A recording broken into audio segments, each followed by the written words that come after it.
না বলেন না, নজরের গুণ। আমাদের চোখ নিয়ন্ত্রণ হারা, বাঁধন হারা। আমাদের যুব সমাজ, ছেলে মেয়ে, তাদের পুরাটা চোখ তারা মোবাইলকে দিয়ে দিছে। ওই যে আগে যে শুনছি যে স্বেচ্ছায় চক্ষুদান করত, কথা বুঝছেন না কথা? হ্যাঁ, মরণোত্তর চক্ষুদান। এই মরণোত্তর চক্ষুদান না, জীবিত চক্ষুদান। ওই দেখেন, ওই দেন, ওই দেখেন, ইয়া দেখো ওই মোবাইল কার হাত, হাতে সাইজ হলো ট্যাবলেট সাইজ, তার থেকে তার মোবাইল বড়। যেই অপদার্থ তার হাতেই মোবাইল দিছে, ওই সবচেয়ে বড় অপদার্থ। ওইটা একেবারেই অপদার্থ। সে যদি ভাই হয় তো ভাই অপদার্থ, বাপ যদি হয় ওইটা অপদার্থ বাপ। এই সন্তান নষ্ট করার সবচেয়ে বড় দায়ী আপন গার্জিয়ান। মা বেড়ি 2 বছরের বাচ্চাটারে বড় মোবাইলটা দিয়ে দিছে, তুই টিপ এটা, তুই তাবু ডিস্টার্ব করিস না, আমি সাইজ দিয়ে আসি ড্রেসিং টেবিলে, এবুডি পাউডার ডলে, হেতে মোবাইল টিপ। কথা বুঝেন নাই? ও বেড়ি হিন্দি সিরিয়াল দেখে টেলিভিশনে, হ্যাঁ হিন্দি সিরিয়াল দেখে, ইন্ডিয়ান সিরিয়াল দেখে, কি দেখে মনোযোগ দিয়ে দেখে। হিন্দি সিরিয়ালের সবগুলোর মূল বৈশিষ্ট্য হলো স্বামী স্ত্রীর ঝগড়া, শাশুড়ির থেকে জামাইরে কেমনে আলাদা করতে হবে, দেবর ননদের কেমনে স্বামীর থেকে বিচ্ছিন্ন করতে হবে, মানে সংসার কিভাবে তছনছ করবে। এটা হলো ওই বেঈমানদের সবচেয়ে বড় ষড়যন্ত্র। সবগুলোর বৈশিষ্ট্য এটা। মহিলারা এইটা দেখা বিবাহের পরে 6 মাসও একসাথে আর থাকতে চায় না। 6 মাসও না।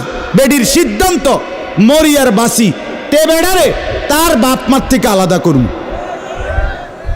জীবনের সাধনা এটা।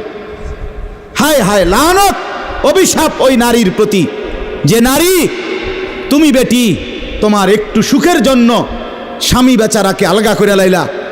তুমি তো কিছুক্ষণের সুখ হয়তো পাইবা, কিন্তু এই স্বামী মা বাবার নাফরমানির কারণে এই ছেলেটা তারে তো চিরদিনের জন্য জাহান্নামী বানাই দিল। মা বাপ যদি কষ্ট পায়, আহাজারি করে, মা বাপের কলিজার মধ্যে যদি ব্যথা লাগে, তো এই সন্তান জাহান্নামী হবে না? বলে। এজন্য আমরা প্রত্যেকেই এই কথাটা বলতেছিলাম, আজকে আমাদের সবচেয়ে বড় গুনাহ আমাদের ছেলেদের, আমাদের মেয়েদের, আমাদের নারীদের, আমাদের পুরুষদের, আমাদের জওয়ান, আমাদের বুড়া, আমাদের যুবতী, আমাদের বৃদ্ধা, সবার একটাই বড় রোগ। আমরা চোখ অনিয়ন্ত্রিত। বুড়া মানুষও টেলিভিশন চায়, বুড়া চাচা বাঁকা হয়ে গেছে, কাশে বেরামে ধরে গেছে, কিন্তু এবার টেলিভিশন সাউন্ড, বেডির সাউন্ড, চা দোকানে নাচ গান দেখার অভ্যাস ছোটে নাই। এমন অভ্যাস আছে কিনা বলেন না? যার নাই হেবটার রাগ না হইলেই ভালো। আর যে বেটা রাগ হইলে, আপনার এই অভ্যাস থাকলে, আপনার রাগ হইলেই কি আর আসলেই কি। অতএব নজর নিয়ন্ত্রণ করা চাই, নজর হেফাজত করা চাই, নজর সুন্দর করা চাই।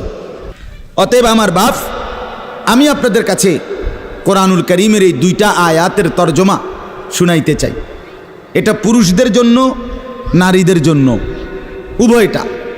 একজন মুসলিম পুরুষ, তার ব্যাপারেও আল্লাহর হুকুম, একজন মুসলিম নারী, তার ব্যাপারেও আল্লাহর হুকুম। উভয়কে আল্লাহ তাআলা বলছে চরিত্রের হেফাজতের জন্য সবচেয়ে প্রথম শর্ত, 1 নাম্বার দৃষ্টি হেফাজত। কোনো মানুষের চরিত্র সুন্দর কিনা এটার প্রমাণ তার নজর ঠিক কিনা। আপনি ওই কথা শুদ্ধ কয়, ফ্যান ফিনছে, শার্ট গাও দিছে, স্প্রে লাগাইছে, কথাবার্তা এমনি কুমাইয়া কয়, জি জি জি আঙ্কেল কেমন আছেন, ভালো আছেন, এ আর মাশাআল্লাহ দেখছুনিও ভদ্র ভদ্র বাইয়া পড়তে আছে একবারে বড়। না না না না, 1 নাম্বার পবিত্রতা, সুন্দর, উত্তম আখলাক আনের 1 নাম্বার বৈশিষ্ট্য হলো যে যার চক্ষু নিরাপদ। যে চোখ নিরাপদ রাখে, 1 নম্বর এটা আল্লাহ তাআলা বলেন। আর চূড়ান্ত হলো যে নিজের লজ্জাস্থান হেফাজত করে। এই 2 দিকের বেড়া, মাঝখান দিয়ে এর ভিতরে যা আছে সবগুলো এতে নিয়ন্ত্রিত হবে। যে নিজের চোখকে হেফাজত করে, নামাইয়া রাখে ভিন নারী, হ্যাঁ, যেই দৃশ্য দেখা, যেই ছবি, যেই নাচ গান, অশ্লীল দৃশ্য, হ্যাঁ, উলঙ্গ ছবি, বেপর্দা নারী, ভিন নারী, যাকে দেখার আমার কাছে অনুমতি নাই, আল্লাহ অনুমতি দেন নাই, তার থেকে নজর যে নামিয়ে রাখে এবং নিজের লজ্জাস্থান যে হেফাজত করে, আল্লাহ কোরআনে বলছে যালিকা আজকা লাহুম, এটাই হচ্ছে সর্বশ্রেষ্ঠ পবিত্রতা। এটাই হলো সর্বশ্রেষ্ঠ, কি বলেন না, পবিত্র, সেই বড় পবিত্র। এবার এই শুদ্ধ কথা কোক আর সিটেঙ্গা কথা কোক, কথা নোয়াখাইল্লা হোক আর সিলিটটা হোক, এটা দেখার বিষয় না। দেখার বিষয় হলো তার নজর দৃষ্টি এটা নিচের দিকে কিনা, আর লজ্জাস্থান হেফাজত কিনা। এই দেখেন আল্লাহ কি বলে শোনেন। 18 নম্বর পারা 24 নম্বর সূরা, সূরায়ে নূর, এই সূরার 30 নম্বর আয়াত।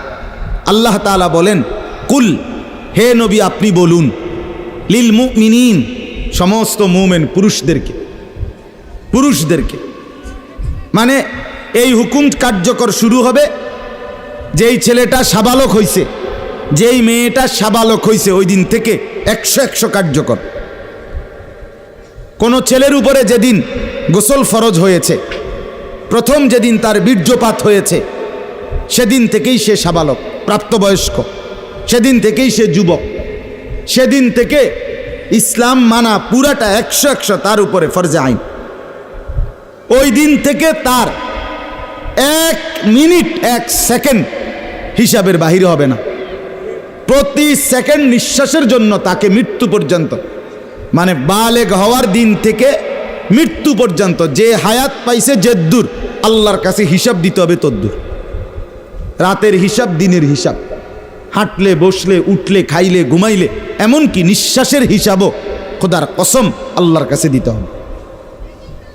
কোনো মেয়ে যেদিন তার প্রথম মাসিক শুরু হয়েছে 13-14 বছর বয়সে, সেদিন থেকে সে প্রাপ্তবয়স্কা, সাবালিকা, সে যুবতী। অতএব সেদিন থেকে মৃত্যু পর্যন্ত তার হায়াত যতদিন পাইছে, একদিনের ভালো মন্দ, জায়েজ না জায়েজ, হালাল হারাম, বৈধ অবৈধ, সব কিছুর হিসাব সে আল্লাহর কাছে দিতে হবে। কথা বুঝলেন কিনা আপনি? হ্যাঁ, এটা জরুরি, এটা জরুরি। স্বামীর কারণে, শ্বশুরের কারণে, স্ত্রী মহিলা বলেন আমার স্বামী বাধ্য করছে দেবরের সাথে দেখা করা, স্বামী বাধ্য করছে ভাসুরের লগে দেখা করতে, খোদার কসম স্বামী যদি আসমান ভাঙ্গাও মাথাত ফালায়, তারপরও স্ত্রীর জন্য এই কথা মান্য করা স্বামীর হারাম। আর স্বামী যদি এই হারাম কাজের জন্য বাধ্য করে স্ত্রীকে, এই স্বামী জালেম। এই স্বামী কি বলেন না কেন, শাস্তো ভাই, জ্যাঠতো ভাই, খালতো ভাই, ফুফাতো ভাই, দুলা ভাই, তারারে কইছে বাদ বাইরা দাও, তুমি আজ্ঞায় দাও, তারা মেহমান, সব সময় কি আর আইয়েনি? হ্যাঁ, যেই স্বামী বলে, যেই শ্বশুর বলে, এই উভয়টাই জালেম, নিকৃষ্ট পাপী, সীমালঙ্ঘনকারী, সীমালঙ্ঘনকারী, কোনো সন্দেহ না, কোনো সন্দেহ। আল্লাহকে, আল্লাহর হুকুমের বিরোধিতা করে মাখলুকের হুকুম মানা অনুমতি নাই, অনুমতি নাই। হযরত ইব্রাহিম আলাইহিস সালামের বাবা ওনাকে মূর্তি পূজা করতে বাধ্য করতে চাইছে, করছে না, কইছে না যে নরে তেজ্য পুত্র করে দেবো বেড়া। কোরআনের আয়াত, ইব্রাহিম আলাইহিস সালাম বলছে আমনেরে আমি ছেড়ে দিলাম।